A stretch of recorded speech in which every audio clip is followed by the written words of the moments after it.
Paz do Senhor, meus queridos. É com muita alegria e satisfação que estamos aqui mais uma vez para falar do amor de Deus, para pregar a sua palavra, para dizer que Deus é bom e que o diabo não presta e que nós devemos sim, em todo tempo, seguir, prosseguir em conhecer a esse Deus.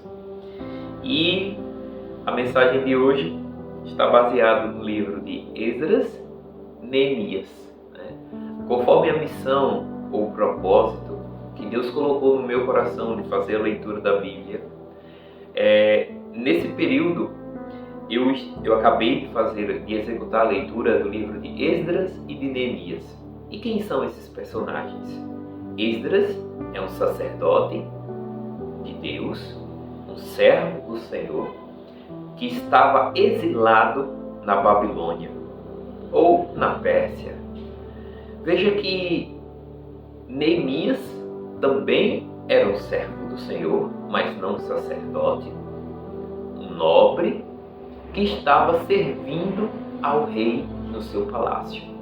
Então esses dois personagens, eles trazem uma continuação da história que vem de Crônicas, que o povo foi levado para o exílio através do decreto de Nabucodonosor.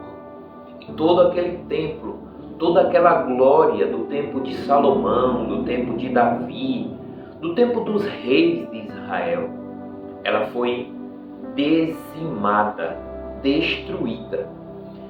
E aqui eu já abro uma primeira reflexão para nossas vidas. O que você tem feito que tem afastado a presença do Senhor da sua vida? O que é que você tem feito que tem te afastado de Deus? Renuncie o quanto antes. Porque o povo de Israel, ele permaneceu de maneira rebelde, se rebelando contra o Senhor. De tempos em tempos o Senhor levantava mas existia também aqueles que o inimigo levantava para destruir aquela cidade, para destruir aquele povo, um povo escolhido. Então não pense que o inimigo brinca de ser inimigo. O inimigo, ele quer destruir aquilo que o Senhor prometeu a você. O inimigo, ele quer destruir aquilo que o Senhor prometeu a mim. O inimigo quer destruir aquilo que o Senhor prometeu para a sua família, para a nossa família. Entenda que o inimigo não brinca de ser inimigo. Ele em todo tempo irá guerrear. Então nós, em todo tempo, devemos vigiar. E devemos nos purificar dia após dia, para que possamos vencer essa luta, essa guerra, que não é uma guerra contra a carne, mas é uma guerra contra principados e potestades. A história de Israel, ela nos traz um relato daquilo que vivenciamos no mundo espiritual, irmãos. Então entenda, quando o povo de Israel foi levado cativo, prisioneiro, e toda Judá, toda Jerusalém foi destruída, é assim que acontece nas nossas vidas quando nós damos lugar ao que não provém de Deus. É uma destruição total, irmãos. É uma destruição total. Então a mensagem de hoje é reconstrução do templo de Deus nas nossas vidas. Vou repetir. Reconstrução do templo de Deus nas nossas vidas. Deus requer que nós em todo tempo estejamos alerta, e se cairmos, nós precisamos reconstruir o altar de adoração ao nosso Deus, o nosso templo, o nosso bem maior nesta terra. Veja que logo no início do livro de Esdras, que é a mesma maneira que termina o livro de Crônicas, diz assim: assim diz rei da Pérsia, Ciro, rei da Pérsia: o Senhor, Deus dos céus, deu-me todo o reinado da terra e designou-me para construir um templo para ele em Jerusalém de Judá. Veja que aqui já está começando o mover de Deus. O povo ainda continuava cativo, o povo ainda continuava sofrendo, e até o final do livro de Neemias e de Esdras, o povo continuou sendo escravo. Mas existia uma promessa, e esta promessa teve início a partir do decreto do rei Ciro com a morte de Nabucodonosor. O rei Ciro decretou: qualquer do seu povo que esteja entre vocês, que o seu Deus esteja com ele e que vá a Jerusalém de Judá reconstruir o templo do Senhor. O Deus de Israel, o Deus que em Jerusalém tem a sua morada, e que todo sobrevivente, seja qual for o lugar em que esteja vivendo, receba dos que ali vivem prata, ouro, bens, animais e ofertas voluntárias para o templo do Deus em Jerusalém. Veja que um homem que não era servo de Deus, mas que estava ali designado por Deus. Nas nossas vidas, irmãos, aqueles que nos governam é designado por Deus. Aqueles que têm autoridade sobre as nossas vidas é designado por Deus. Nada e nem ninguém está estabelecido, nem o rei está estabelecido, se não for da vontade de Deus. Nenhum presidente, nenhum governador, nada, nenhum chefe, ninguém estará estabelecido sobre a sua vida se não for designado por Deus. Ele pode não servir a Deus, mas existe um propósito para que ele ali esteja. Então Deus requer de nós obediência. E este povo que estava exilado, viu em um homem pagão, em um homem que não era da linhagem de Israel, uma benevolência que provinha de Deus. E aqui começa o milagre. E aí é que começa o chamado dos filhos de Deus, daqueles que estavam em posição de servir. E aí eu abro o meu parênteses aqui para nossas vidas. É necessário estarmos preparados e em posição para servir a Deus. Deus quer nos usar nas mais diversas áreas, das mais diversas formas. Mas para isso é necessário que nós estejamos na posição. Esdras e Neemias estavam em posição, mesmo estando em cativeiro.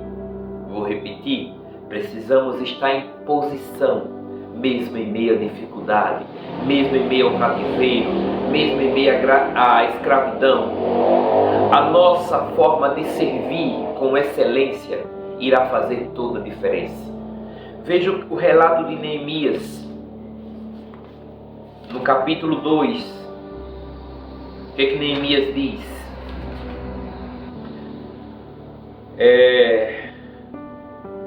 No mês de Nissan, do 20º ano do reinado de Artaxerxes, na hora de servir-lhe o vinho,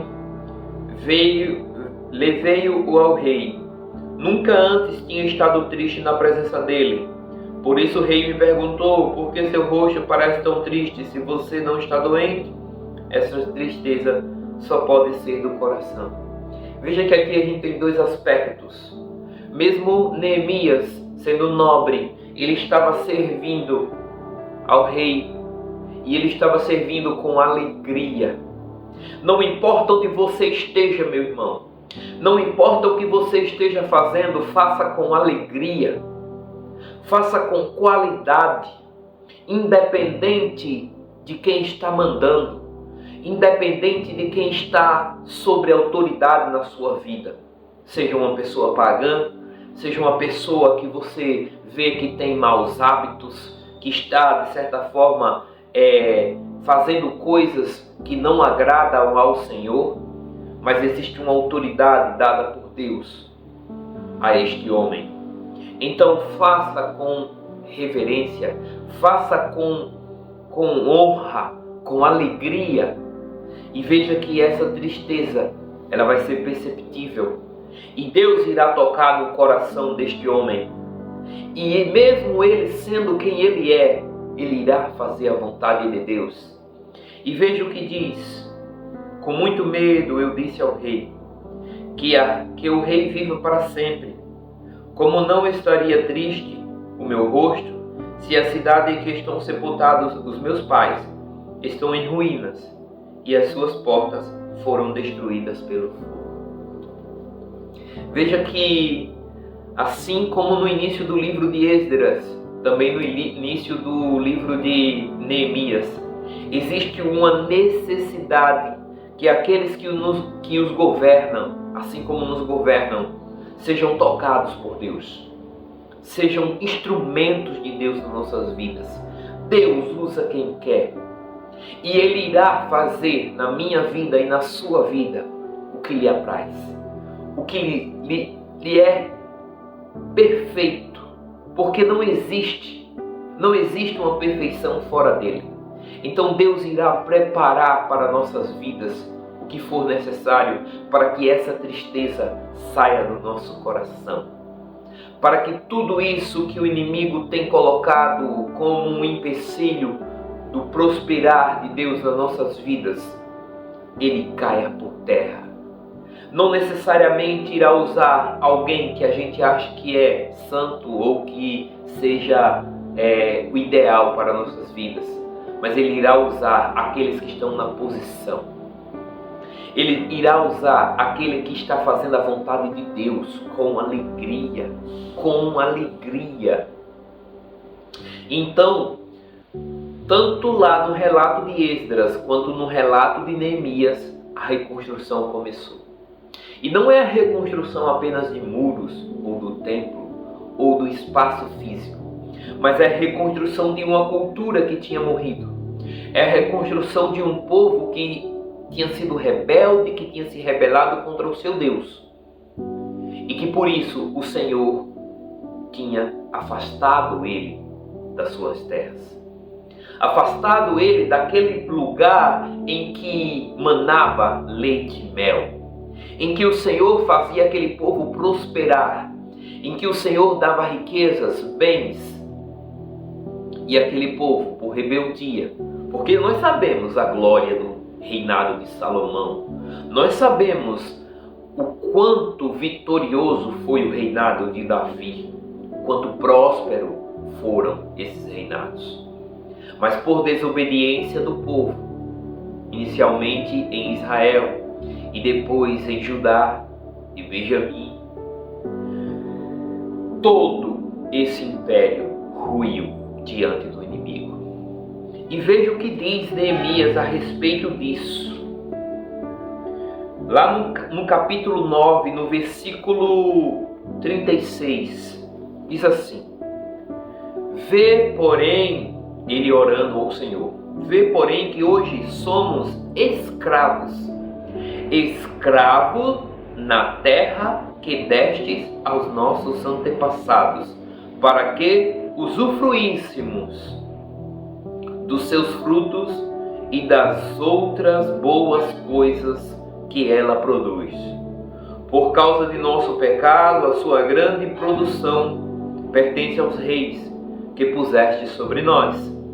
Ele domina sobre nós e sobre os nossos rebanhos, como bem lhe parece. É grande a nossa angústia. Veja que mesmo Neemias servindo e obedecendo ao rei, no fundo da sua alma existia uma angústia, existia uma tristeza, porque ele sabia que aquela terra era terra de sua descendência.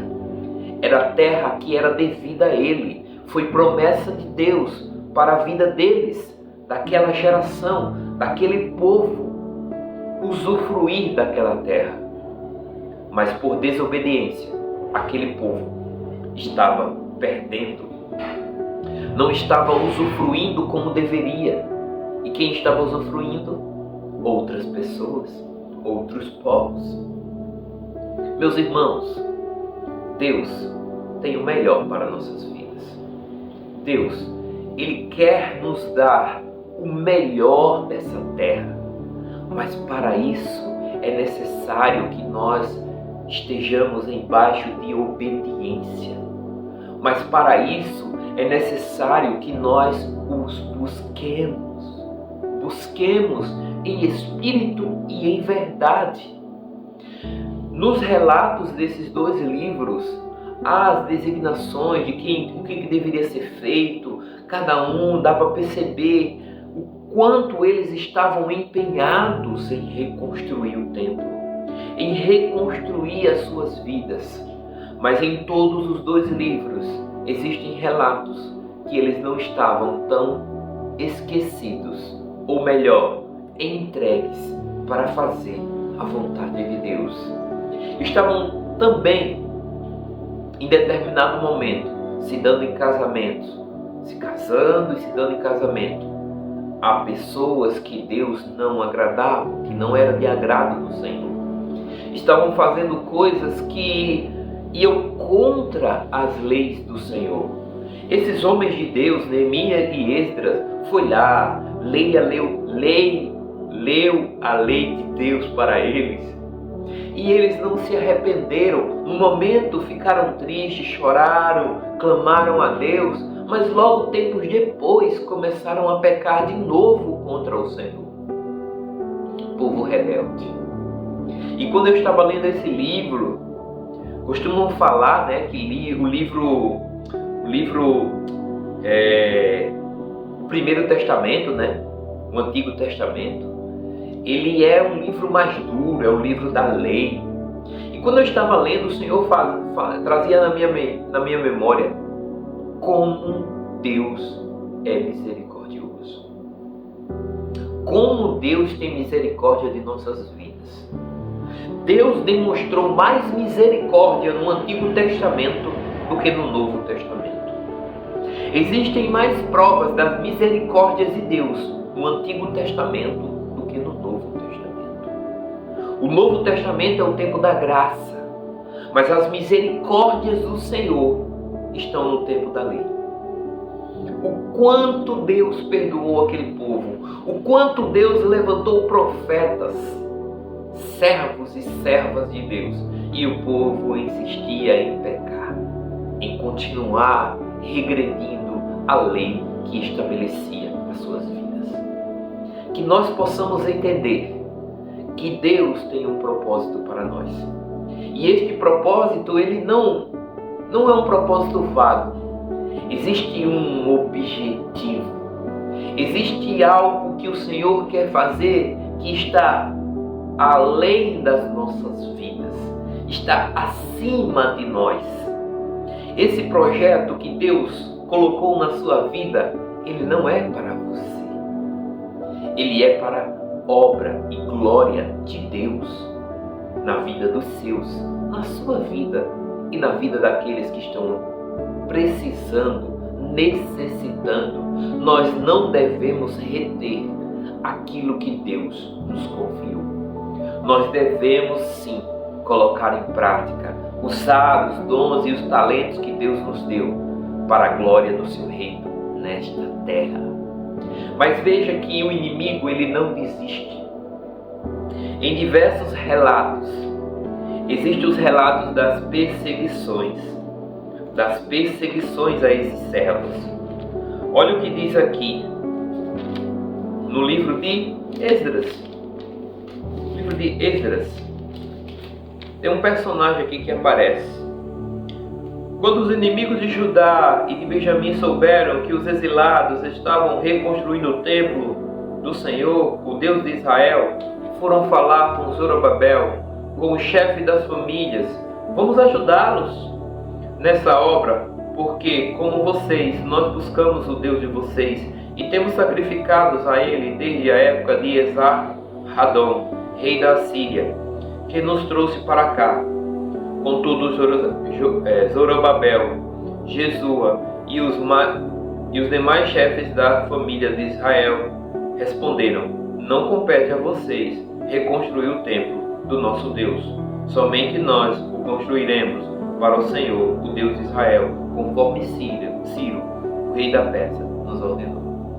Veja que aqui o inimigo já começa a mentir, né? Então vamos nos ajudar, deixa eu ajudar aí. Quando você está fazendo uma coisa, chega um bem intencionado, né? De boas intenções o inferno está cheio, né? Diz assim, chega um bem intencionado, vou ajudar aqui. Cuidado, irmãos, cuidado. ore a Deus. Consulte ao Senhor se aquela ajuda é uma ajuda que vem de Deus. Porque às vezes essa ajuda vem do inimigo para fazer vocês pararem, para fazer vocês retrocederem, perder os seus princípios. E veja o que eles falaram depois, os inimigos.